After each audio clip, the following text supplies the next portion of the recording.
ચૂંટણી પ્રક્રિયામાં ઉમેદવારોના ફોર્મ પરત ખેંચવાની ઘટનાને લઈને વડોદરામાં રાજકીય જંગ છેડાયો છે।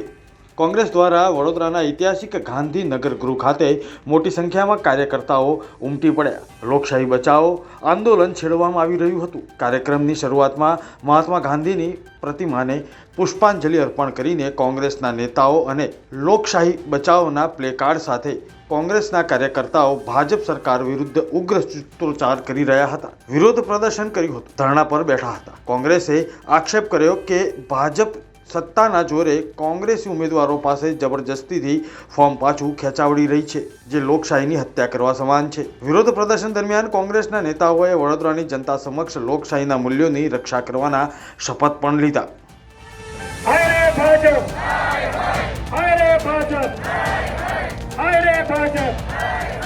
લોકશાહી બચાઓ, વડોદરા બચાઓ, લોકશાહી બચાઓ।